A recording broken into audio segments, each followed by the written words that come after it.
안녕하세요 여러분, 노마드입니다. 길가메시 서사시 세 번째 시간 시작하도록 하겠습니다. 카르페 디엠, 자 이런 부제를 붙여보았는데요. 여러분에게 굉장히 익숙한 경구이죠. 제가 지난 시간에 길가메시가 친구 엔키두를 만나서 개과천선하고 영웅으로서의 길을 가는 내용을 설명드렸습니다. 엔키두와 길가메시는 북쪽 삼나무숲에 살고 있는 괴물 훔바바를 힘을 합쳐 죽이게 됩니다. 자, 그렇게 그들은 영웅으로서 멋진 과업을 완수하고 고향 우르그로 돌아오게 됩니다. 그런데 그들의 그런 멋진 모습, 특별히 길가메시의 멋진 모습에 반한 여신이 한 명 있었습니다. 이슈타르라고 하는 여신이 길가메시의 멋진 모습에 반하고 맙니다. 그래서 길가메시에게 청혼을 합니다. 이 이슈타르라고 하는 신은요, 달의 신 난나 또는 하늘의 신 아누의 딸이라고 하는데요. 전쟁과 성애의 여신, 질투와 다산의 여신, 그리고 육체적인 사랑을 즐기는 여신입니다. 자, 이슈타르는 비교적 후대 이름이고요. 원래 수메르인들은 이 신을 이난나라고 불렀습니다. 이 이슈타르가 그리스로 가면 아프로디테가 되고요. 또 로마로 가면 베누스가 되죠. 아프로디테도 역시 미의 여신이죠. 그런데 이 바람둥이 미의 여신이 그만 길가메시에게 반해버린 것이죠. 길가메시, 내게로 오세요. 내 신랑이 되어주세요. 당신 육체의 씨앗을 내게 허락하시고 나를 당신의 신부로 삼고 내 남편이 되어주세요. 당신께 금바퀴와 구리뿔이 달린 우리와 금으로 만든 마차를 드리고 또한 강한 폭풍의 용사들을 당신의 전위대로 드리겠습니다. 라고 이슈타르 여신이 청혼을 하게 됩니다. 그런데요, 이에 대해서 길가메시는 정중하게 거절합니다. 이렇게 말합니다. 만일 당신과 결혼하게 된다면 나는 어떤 선물을 드려야 합니까? 당신 몸에 맞는 향수와 옷은 어떤 것으로 골라야 합니까? 신들이 먹는 음식과 빵을 당신 곳간에 가득 차도록 보리를 드리겠습니다. 그러나 당신이 내 아내가 되는 것, 그것만은 사양하겠습니다. 도대체 어떻게 나와 결혼하실 수 있겠습니까? 이렇게 말을 합니다. 그리고 그 이유를 들어보니까 아주 재밌습니다. 한 남자를 끝까지 사랑한 적이 있습니까? 당신 이슈타르는 바람둥이 여신이라 한 번도 남자를 끝까지 사랑한 적이 없고, 그리고 이 이슈타르와 결혼했던, 이슈타르와 사랑했던 남자들은 모두가 다 불행에 빠지게 됩니다. 그럴 정도로 이 이슈타르는 화려한 연애 경력을 가지고 있고 자기와 연애했던 남자들을 대부분 파멸에 몰아넣었습니다. 자, 그러니 내가 당신과 사랑하게 된다면 나도 당신의 옛 애인들처럼 그렇게 되지 않겠습니까? 저는 당신과 결혼하여서 그들처럼 비참하게 버림받고 싶지 않습니다. 길가메시가 이렇게 말을 하고 있는 것입니다. 멋지게 차였죠, 여신 이슈타르가요. 이에 모욕감을 느낍니다. 그래서 자기 아버지 신인 아누 신에게 자신을 돕지 않으면 지하의 망자들을 보내가지고 지상의 모든 사람을 다 뜯어먹어서 세계를 멸망시키겠다고 협박을 합니다. 그래서 이 이슈타르 여신은요, 자기 아버지로부터 구갈 안나라고 하는 하늘의 황소를 잠시 빌리게 됩니다. 그리고 길가메시와 우르게 백성들에게 그 하늘의 황소 구갈 안나를 보내게 됩니다. 이 하늘의 황소 구갈 안나가 지상으로 풀리자마자 많은 우르의 백성들이 죽어 나가게 됩니다.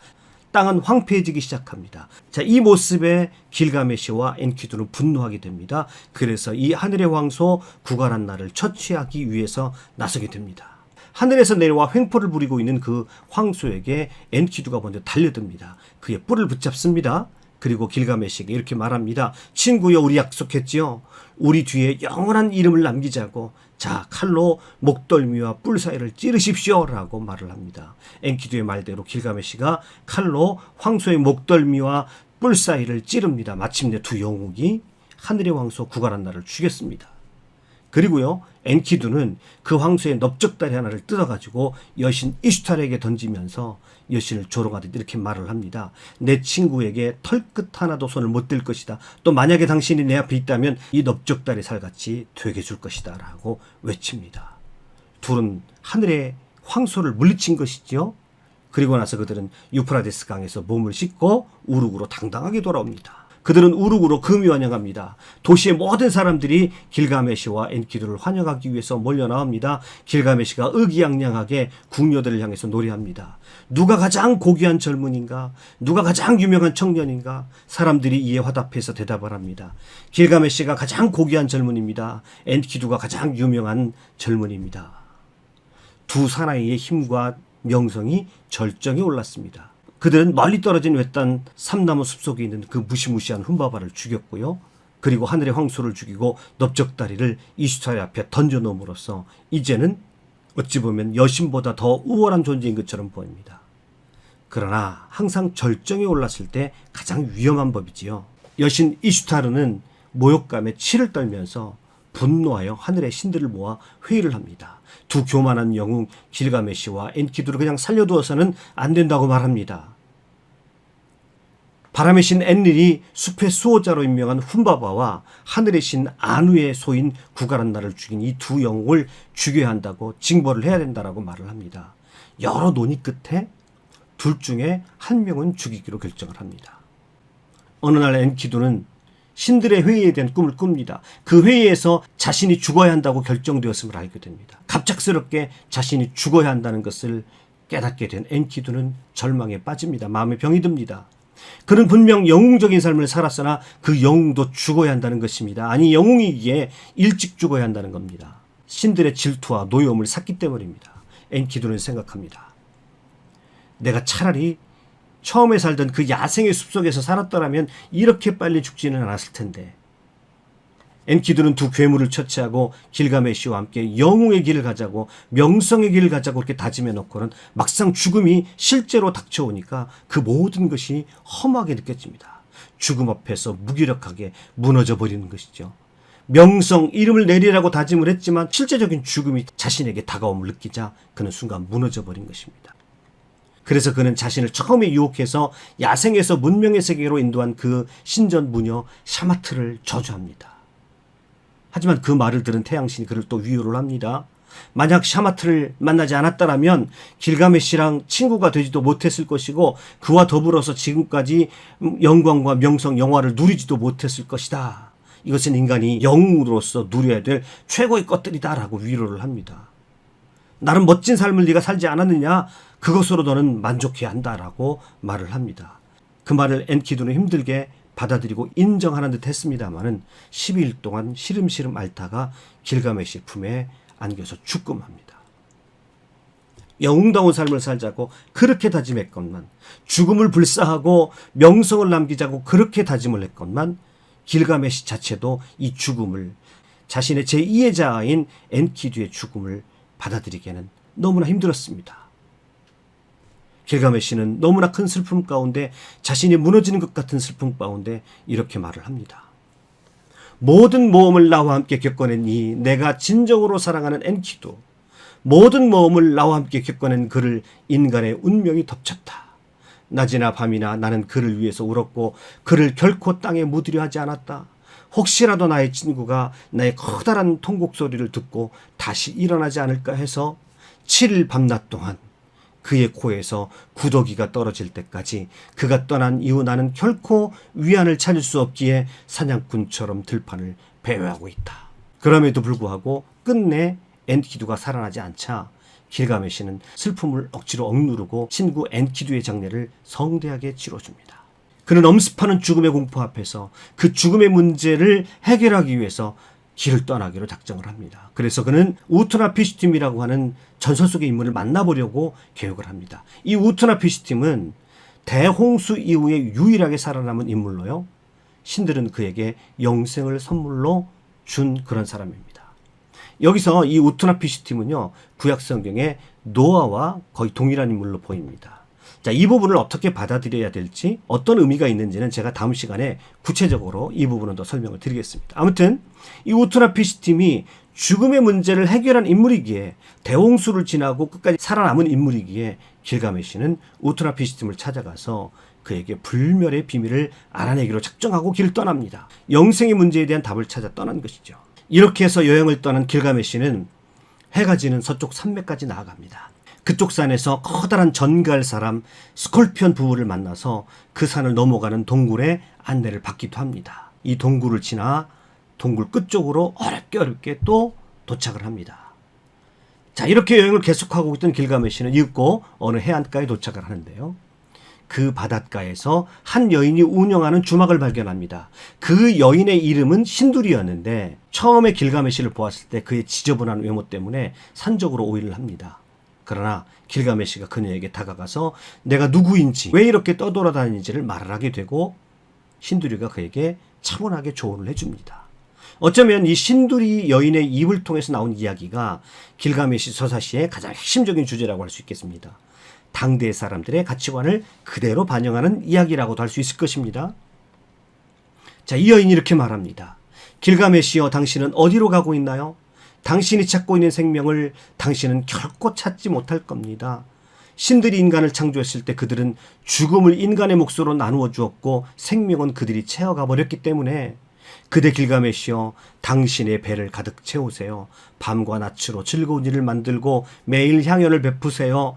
밤이나 낮이나 춤과 노래가 울려 퍼지게 하세요. 깨끗한 옷을 입고 머리와 몸을 씻으세요.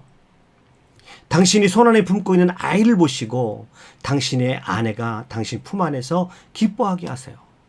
이러한 일들만이 인간이 관심 가져야 할 일이랍니다. 모든 살아있는 인간은 죽기 위해서 태어났고 누구도 진정한 행복을 자랑할 수 없기에 침착한 마음을 가지고 우리에게 일어나는 일들을 견뎌내야 합니다. 지나치게 기뻐하지도 슬퍼하지도 마세요. 우리의 볼일을 벗어나는 일에 대해서 순례자와 같이 우리는 정해진 곳을 향해서 간답니다. 세상은 하나의 여인숙이며 죽음은 인생의 끝이랍니다. 이렇게 말을 합니다. 어쩌면 메소포타미아 사람들의 핵심 가치를 그대로 드러내는 그런 말인 것 같습니다. 세상은 하나의 여인숙이요, 죽음은 영의 끝입니다. 죽음 이후의 삶은 아무도 보장할 수가 없습니다. 그러므로 살아있는 동안 기뻐하고 행복함을 느껴야 된다라고 하는 것입니다. 그래서 여기서 나오는 이야기가 카르페 디엠이죠. 이 카르페 디엠, 현재를 잡아라, 또 현재를 즐겨라. 그래서 이 신두리 여인의 입을 통해서 나오는 이 이야기가 바로 가장 오래된 카르페 디엠이라고 할 수 있겠는데, 이 카르페 디엠은 역사의 무수한 시기를 통해서 계속 반복되어져서 나타나는 가르침이죠. 이 수메르인들의 이 카르페 디엠은 내세에 대한 좌절, 그래서 현세를 집중해서 행복을 찾자는 것인데요. 개방적인 지형 때문에 이 메소포타미아는 전쟁과 정치적인 변동이 너무나도 잦았습니다. 그래서 내일이 어떻게 될 줄 모르는 그런 삶을 살았기 때문에 메소포타미아인들에게는 오늘의 현실이 더 소중했을지도 모르겠습니다. 불안한 현실이 반영된 것이라 할 수 있겠죠. 그런데 이 길가메시의 카르페 디엠은 그 즐기는 대상과 태도에 있어서 아주 건강한 측면도 보이는 것 같습니다. 특히 길가메시의 카르페 디엠 중에서 제가 좋아하는 부분이 이렇습니다.